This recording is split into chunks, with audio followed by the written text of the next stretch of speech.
यं ब्रह्म वेदांत विदो वदन्ति परं प्रधानं पुरुषं तथान्ये विश्वोद्यते कारणम् ईश्वरं वा तस्मै नमो विघ्न विनाशनाय।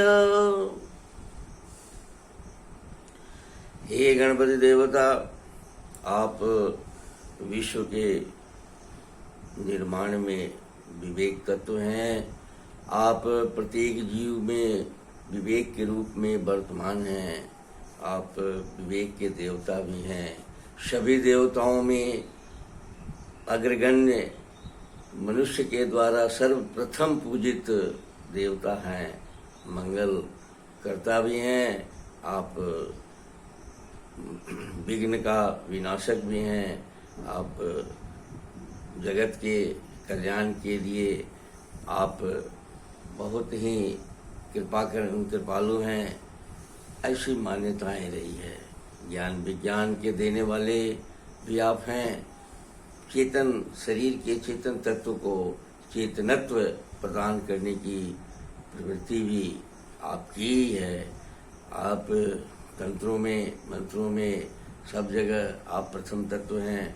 आप की कृपा के बिना मनुष्य अपनी स्वस्थता को बरकरार नहीं रख सकता।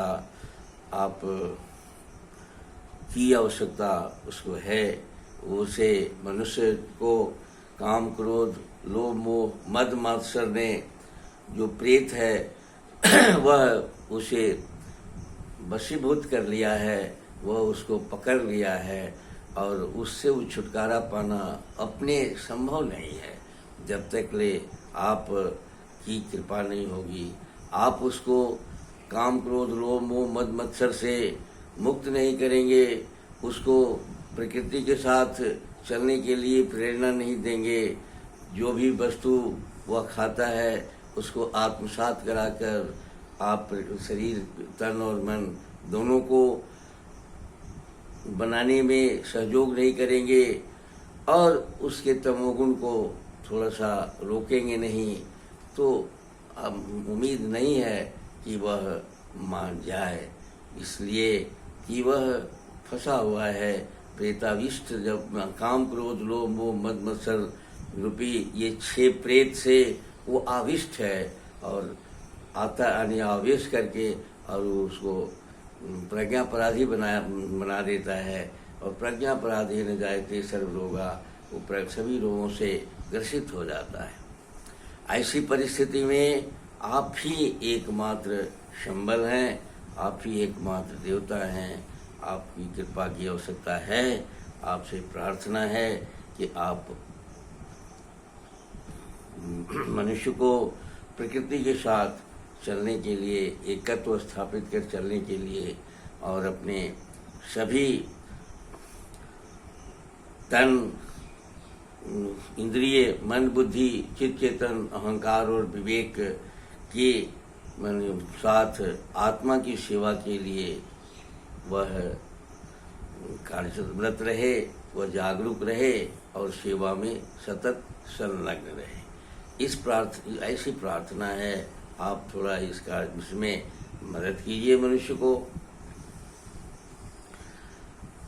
यह कार्यक्रम है, मैं श्याम बिहारी तिवारी वेद और आयुर्वेद का उपासक हूँ। मैंने बार बार कहा है कि मनुष्य जंगली जीवन से सभ्य जीवन स्वीकार किया। असभ्य जीवन में आहार विहार क्या होना चाहिए, इस बात की चर्चा सभ्य जीवन में को स्वीकार करने के समय भी हुई थी। चिंता थी लोगों को कि प्रकृति में आरोपित सभ्यता, चढ़ाई गई सभ्यता में अगर प्रकृति साम्य भोजन, प्रकृति साम्य रहन सहन, लाइफ स्टाइल अगर नहीं रहेगी तो मनुष्य स्वस्थ नहीं रह सकेगा। उस समय वेद ने, आयुर्वेद ने, सभ्यता संस्कृति ने गांव में के लोगों, गांव की जो चैतन्य लोग हैं उन लोगों ने बहुत सारे स्वस्थ रहने का संस्कृति कायम किया और खान पान, रहन सहन, आहार विहार, सुबह से में सूर्योदय के साथ उठना, सूर्यास्त के बाद रात में जल्दी सो जाना, और तमोगुण आहार से बचने की कोशिश, और परिष्कार का प्रयास किया गया। पूरी आहार विहार की संस्कृति आयुर्वेद के निर्देश के आधार पर डाली गई। खटरस आहार की चर्चा मानिए आज से 40 वर्ष पहले तक होती रही कि मनुष्य हमेशा खटरस आहार ले। खटरस आहार का है कि मधुर, अम्ल, लवण, कटु, तिक्त, काषाय, ये 6 रस हैं। यही 6 रस को खटरस कहते हैं। और ये खटरस आहार में मधुर की मात्रा ज़्यादा रहती है, और वही हमारे तन को बनाता है, हमारे मन इत्यादि को बनाने में भी सहयोगी है। लेकिन मन को बनाने के लिए तिक्त पदार्थ, हम शास्त्र ने कहा है कि तिक्त पदार्थ से मन बनता है। तो ऐसी स्थिति में अग्नि जो परिवर्तक शक्ति है, जो हमारे शरीर को जो भी खाते हैं बनाने के लिए परिवर्तित करता है, बायराइड में चेंज कर देता है, अणु में चेंज करता है, ताकि हमारा शरीर बन सके।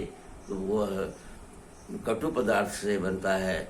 वह मिर्चा हो गया, गोलकी हो गया, मसाले जितने हैं, ये सारे जो हैं उनमें कटु पदार्थों की मात्रा ज़्यादा रहती है। तो इसलिए अग्नि इन पदार्थों से हमारे शरीर में बनती है। भोजन में अब हम 6 रस का कम या ज़्यादा इस्तेमाल करते हैं, कम यथा स्थिति इस्तेमाल करते हैं। मधुर की ज़्यादा आवश्यकता है तो मधुर ज़्यादा इस्तेमाल करते हैं। नमकीन का कम ज़रूरत है तो कम नमक का इस्तेमाल करते हैं। कटु उससे भी कम की आवश्यकता है, कटु की उससे भी कम तिक्त की आवश्यकता है, और उससे भी कम काषाय की आवश्यकता है। अब इस तरह से बैलेंस करके, इस तरह से अपने को ये हम बैलेंस डाइट यानी संतुलित करके अगर हम भोजन लेते हैं तो हमको कोई रोग नहीं होगा, रोग मुक्त हो जाएगा। और उसी तरह से बैलेंस करके खाने की जो परंपरा हमारे देश में हुई थी, अब आज हमारे खान पान से काषाय छूट गया है। काषाय हम बहुत नहीं के बराबर लेते हैं। तिक्त का भी जो नीम के जैसा तिताई है वो भी नहीं लेते हैं। तो हमारा इससे दो घाटा हो जाती है हमें। एक तो घाटा होती है कि हमारे शरीर की गंदगी पर अच्छे ढंग से नहीं निकलती है। सारी गंदगी को निकालने में वायु जो है असमर्थ होता है। जब वायु सभी क्षेत्रों में बनबे नहीं करेगा तो निकलेगा भी नहीं। अब एक घाटा तो वहाँ है। तीसरा कि हमारा शरीर कंपैक्ट नहीं बनता है, हमारा नस नाड़ियाँ ढीली हो जाती है। आज के समय में माने बहुत सारे फाइब्रॉइड हो जा रहे हैं, चुस्त नहीं रहने के चलते, मुलायम रहने के चलते और काषाय के चलते मस्तिष्क तक ढीला हो जाता है और ये सूखने लगता है, सब सूखने लगता है, देह फूलने लगता है। देह में तो मांस बहुत रहता है, लेकिन बहुत सारे क्षेत्रों में जो इनर पार्ट है उसको भोजन तक नहीं मिलती है और वो गड़बड़ी पैदा हो जाता है।